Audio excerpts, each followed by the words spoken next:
કહી શકાય તેવું બજેટ છે। એમાં અત્યારે જ્યારે ભારતને વિકસિત રાષ્ટ્ર બનાવવાનું છે અને વડાપ્રધાન શ્રી નરેન્દ્રભાઈ મોદીએ જે વિઝન જોયું છે એ પરિપૂર્ણ કરવા માટે યુવાનોની એક ખૂબ મોટી જવાબદારી બને છે અને યુવાનોને કામ મળે એના માટે આ બજેટમાં ખૂબ એકદમ ઝીણવટપૂર્વક અને મોટા પ્રમાણના નાણાંની જોગવાઈ સાથે પ્રયત્ન કરવામાં આવ્યો છે। નવા જે કંપનીઓ રોજગાર જેમ PLI છે, પ્રોડક્શન લિંક્ડ ઇન્સેન્ટિવ, એ અત્યારે મેન્યુફેક્ચરિંગ કંપનીઓ માટે છે કે જેમાં પ્રોડક્શન વધે એની સાથે વધારાના પ્રોડક્શન ઉપર કંપનીઓને કેશ પાછી મળે છે, એનો ઇન્સેન્ટિવ મળે છે। એ પ્રમાણે એમ્પ્લોયમેન્ટ લિંક્ડ ઇન્સેન્ટિવ કર્યો છે, એટલે કે જે કંપનીઓ વધુ નવા જે કર્મચારીઓ રાખશે, જે યુવાનોને નોકરી આપશે, તે તમામ નવા જે યુવાનો એમણે રાખ્યા હશે એના પ્રથમ પગારનો 15,000 રૂપિયા સરકાર ચૂકવશે અને તે સીધા તેના ખાતામાં જમા થશે ડાયરેક્ટ બેનિફિટ ટ્રાન્સફર દ્વારા। એટલે આ જે છે એના કારણે કંપનીઓને રોજગાર વધારવા માટે જે અત્યારે છે એનાથી વધારે ઇન્સેન્ટિવ મળશે। આ ઉપરાંત જે કંપનીઓ નવા કર્મચારીઓ રાખશે તેમને 3 વર્ષ સુધી જે એમના પ્રોવિડન્ટ ફંડનું કોન્ટ્રીબ્યુશન છે એમાં પણ સરકાર સીધી મદદ કરશે, જેનાથી જે કોઈ પણ કર્મચારી નવો રહ્યો હશે તેને ભવિષ્યમાં ખૂબ મોટા પ્રમાણમાં ધનરાશિ મળી શકશે અને આવી અનેક જોગવાઈઓ રોજગારી વધારવા માટે છે। એ ઉપરાંત જે સ્વરોજગાર કરવા માગે છે એ લોકો માટે મુદ્રા લોનની રકમ જે અત્યારે 10 લાખ રૂપિયાની મર્યાદા છે તે વધારીને 20 લાખ રૂપિયા કરવામાં આવી છે। જે કોઈ પણ નાનો કારીગર જે પોતાનો વ્યવસાય કરતો હોય એને નાણાંની જરૂર પડે તો આના માટે મુદ્રા લોન 10 થી 20 લાખ રૂપિયા કરી દેવામાં આવી છે અને આવા ખૂબ મોટે પ્રમાણમાં જોગવાઈઓ કરવામાં આવી છે।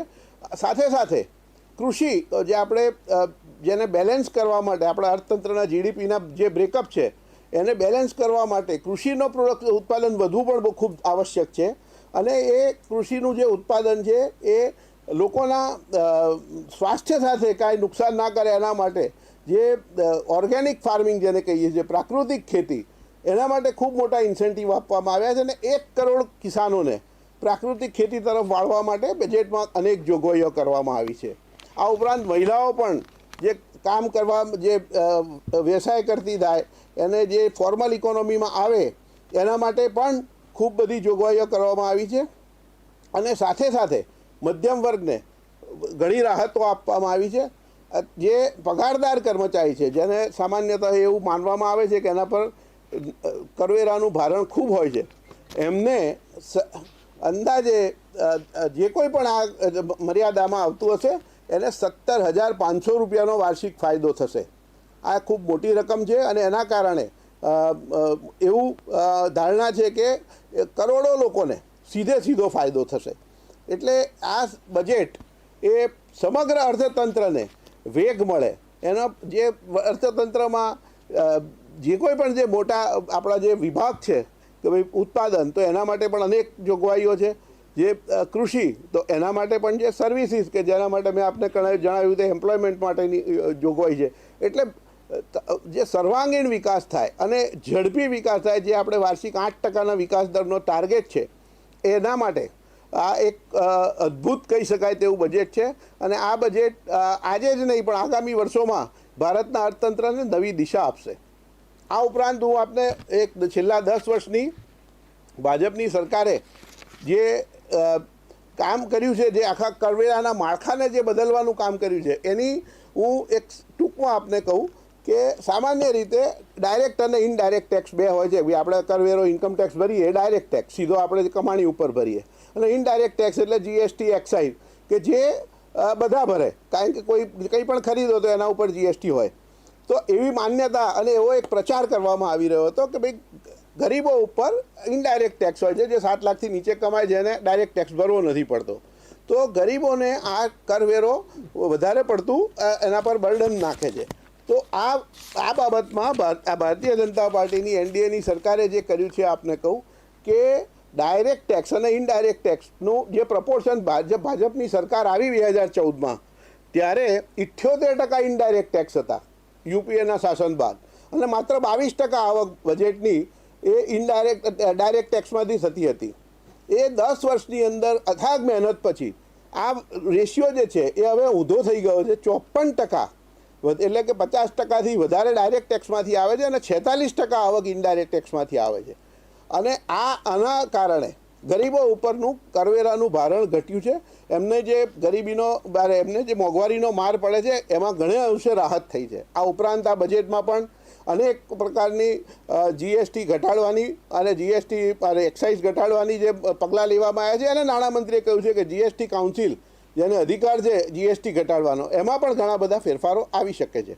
તો આ એક 2024નું બજેટ ઇતિહાસમાં કદાચ યાદ રહેશે લોકોને કે 2024ના બજેટમાં ભારતના અર્થતંત્રને વિકાસની દિશામાં એક નવો વેગ મળ્યો છે.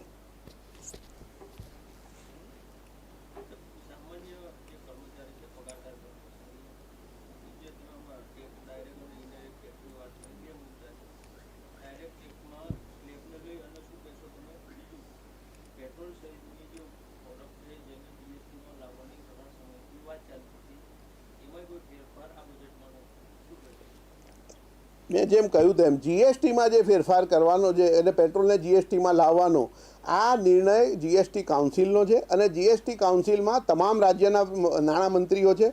બધા જ રાજ્યોમાં અત્યાર સુધીના જીએસટીને લગતા તમામ નિર્ણયો સર્વાનુમતે લેવામાં આવ્યા છે. અને જો તમામ રાજ્યો તૈયાર થશે તો ચોક્કસપણે જીએસટીમાં પેટ્રોલ ને ડીઝલ આવશે.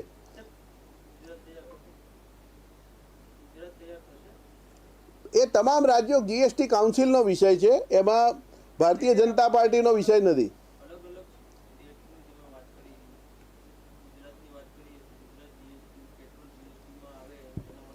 એની ચર્ચા થશે ત્યારે ગુજરાત એનો મત ચોક્કસ રજૂ કરશે.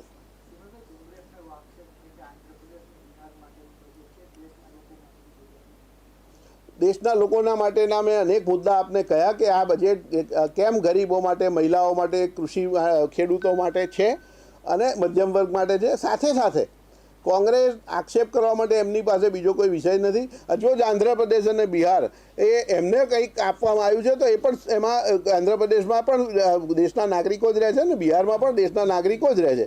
એટલે કોઈ પણ રાજ્યનો વિકાસ થાય, કોઈ કદાચ વિકાસમાં ક્યાંક પાછળ રહી ગયો એને આગળ લાવવા માટે કરવું પડે તે કરે સરકાર. એ સરકાર માટે એક ખૂબ સરકારે કરેલું એક સારું કામ કહી શકાય.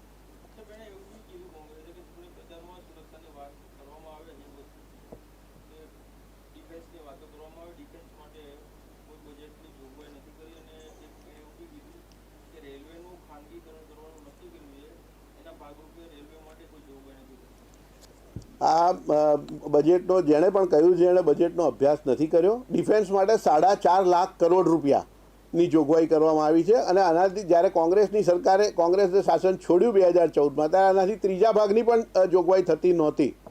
એટલે ભારતીય જનતા પાર્ટીની સરકારે 10 વર્ષમાં 4.5 લાખ કરોડ રૂપિયાની ડિફેન્સ માટે જોગવાઈ કરી છે અને એ જ રીતે 2.5 લાખ કરોડથી વધારેની જોગવાઈ રેલવેના વિકાસ માટે કરેલી છે, રેલવેના મોડર્નાઇઝેશન માટે કરી છે, અને ઇલેક્ટ્રિફિકેશન માટે કરી છે, નવા પાટા માટે કરી છે. આ બધું જ 2.5 લાખ કરોડ રૂપિયાની જોગવાઈ છે તે કદાચ કોંગ્રેસના મિત્રના ધ્યાનમાં નહીં આવી હોય.